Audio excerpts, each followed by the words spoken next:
اچھا مجھے یہ بتائیں نرگس کہ آپ کو کسی انٹرنیشنل آرگنائزیشنز نے رجوع کرنے کی کوشش کی، بات کرنے کی، یا آپ کو ریکگنائز کرتے؟ کوریا انٹرنیشنل فرانس سے میں ہمارے بارے میں آرٹیکل چھپا، WHO نہیں، UNDP، ورلڈ بینک، یونیسکو، ان سب سے انہوں نے ہمیں لیٹر لکھے، آئے، ڈیلیگیشن آتے ہیں. اچھا لوگ آئے ہیں، باہر سے لوگ آئے ہیں ہمارا سارا دیکھ کے اور خوش ہو کے گئے.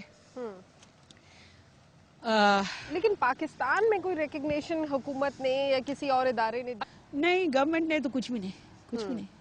اچھا یہ مجھے تھوڑا سا یہ بتائیے کہ اب اگر یہ اتنا زیادہ یہاں پر یہ سارا کچرا موجود ہے، اب آپ اس کو کیسے ریپلیس کریں گے؟ کیسے مطلب اگر یہاں پہ پاکستان میں کوئی خریدنا نہیں چاہ رہے؟ نہیں، یہ تو آیا ہے ہمیں فیکٹریز ہم پہ ایک قسم کی مہربانی کرتے ہیں اور ہم اس کے بلاکس بنا رہے ہیں، دیکھیں نا جی.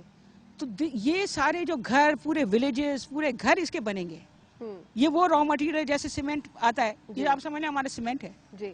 اب تو آپ نے کوشش کی کہ اس کو جو فلڈ افیکٹڈ ایریاز ہیں وہاں پہنچانے کی؟ بالکل، مظفر گڑھ میں ہم نے لگائے گھر، ٹھٹا میں لگائے، جب زلزلہ آیا تھا تو مانسیرا میں ہم نے لگائے. میں کہتی ہوں آپ دیکھیں اس وقت آپ ایک قدم اور آگے جائیں. ٹی وی والے آپ کو چاہیے کہ آپ جیسے ہمارا سلوگن ہے کراچی کا تحفہ دنیا کے لیے، آپ دنیا والوں کو کہیں کہ بھائی پاکستان کراچی سے ABCD ہمارا نام چھوڑ دیں. کراچی سے 2-4 بڑی اہم ایجادیں ہوئی ہیں، اس کو منظر عام پہ لائیں. کراچی کا تحفہ دنیا کے لیے.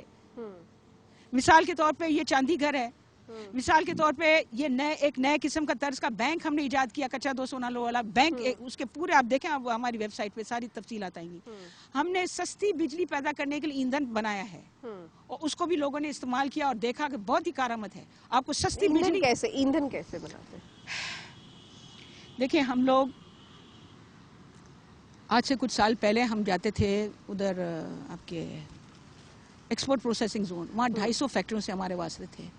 ہم ان کا ویسٹیج لیتے تھے، اس پہ تجربے کیے ہم نے، اور ہم نے اسی زمانے میں ہم نے ایندھن تیار کیا سستی بجلی پیدا کرنے کے لیے. چونکہ وہ ویسٹ سے جو کام ویسٹ سے ہوگا تو یقین وہ سستا ہوگا. بے شک اس کی افادیت بہت ہوتی ہے لیکن سستا بھی ہونا.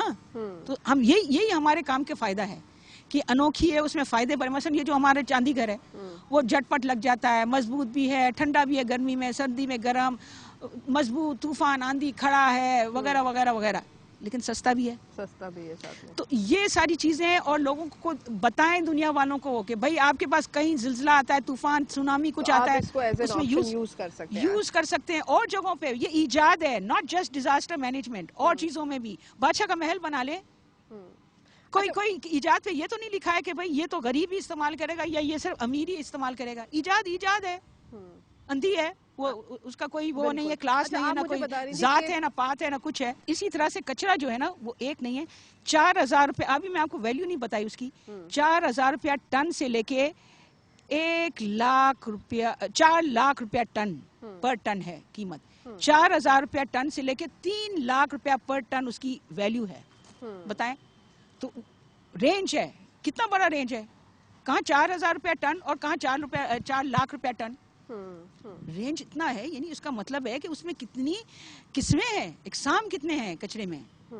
ایک نہیں ہے، یہ ایک سالم چیز نہیں ہے. اس میں درجے بدرجے اور کیٹیگریز، سب کیٹیگریز، کلاسز، سب کلاسز ساری موجود ہے. پوری دنیا اس میں آ جاتی ہے بھائی. بہت شکریہ. ہمارے ساتھ نرگس لطیف صاحبہ موجود تھیں، انہوں نے ہم سے کافی باتیں کی. فی الحال تو ناظرین یقیناً کچھ باتیں شاید آپ اگری کریں گے، کچھ نہیں اگری کریں گے، لیکن ایک بات یہ ہے کہ نرگس لطیف صاحبہ جو ہمارے ساتھ موجود ہیں، وہ ہم ان کو بڑے سیفلی کہہ سکتے ہیں کہ شی از ٹرائنگ ٹو انوینٹ ایک ایسی چیز جو ابھی تک شاید ہماری ملک میں ایجاد نہ ہو سکے. تو نرگس بیسیکلی آپ کہہ سکتے ہیں کہ ایک سائنٹسٹ ہیں جو کوشش کر رہی ہیں فیوچرسٹک طریقہ کار رہنے کا. اس کے اندر کچرے کی مینجمنٹ، گوئنگ گرین کی باتیں، اور اس کو ہم جس طریقے سے ایک ایسی انرجی پیدا کرنے کی باتیں بھی انہوں نے کی کہ کس طریقے سے فیول بھی پیدا کیا جا سکتا ہے کچرے سے. ناظرین آپ کو میرا شو کیسے لگا؟ آپ مجھے ای میل کر سکتے ہیں کب تک @dawnnews.tv، اور اس سلسلے میں مزید کوئی معلومات اگر آپ کے پاس ہو. ایک بات کہوں کہ آپ نے آج میرا دل خوش کر لیا، کیونکہ آپ نے ایک لفظ جو میں ترس رہی تھی ہمیں لوگ کہیں، آپ نے سائنٹسٹ کہا. اللہ آپ کو خوش رکھے, آپ کی زبان مبارک ہو. Thank you. تو ناظرین آپ نے سنا کہ ہم گفتگو کر رہے تھے نرگس لطیف صاحبہ سے, ان کے کیا تاثرات ہیں, وہ ویسٹ مینجمنٹ کو کس حد تک سیریسلی لے رہی ہیں, اور ویسٹ مینجمنٹ اس ملک کا فیوچر کا اور موجودہ حال کا ایک بہت بڑا پرابلم ہے جس کو ہمیں سالو کرنے کی طرف اٹینشن دینی چاہیے, توجہ طلب معاملہ ہے. لیکن فی الحال اس پر مختلف لوگ کام کر رہے ہیں, اور نرگس لطیف جو کہ ایک سائنٹسٹ بھی کہنا ان کے لیے بالکل صحیح ہوگا کہ وہ ایک سائنٹسٹ ہیں, اور اس پہ ریسرچ کر رہی ہیں کہ کس طریقے سے ایک فیوچرسٹک طریقہ کار بھی ہو سکتا ہے جس کے ذریعے ہم سیلاب زدگان کے لیے بھی گھر بنا سکتے ہیں, اور ٹیمپرری بیسس پہ بہت ساری چیزیں بنا سکتے ہیں, اور ان کی گفتگو سے بھی آپ کو اندازہ ہوا ہوگا. اس سلسلے میں مزید کوئی معلومات اگر آپ کے پاس ہوں تو آپ مجھے ای میل کر سکتے ہیں kaptak@dawnnews.tv پر. آپ کو میرا شو کیسے لگا, آپ اگین مجھے kaptak@dawnnews.tv پر ای میل کر سکتے ہیں. کل تک کے لیے ناظرین اللہ حافظ.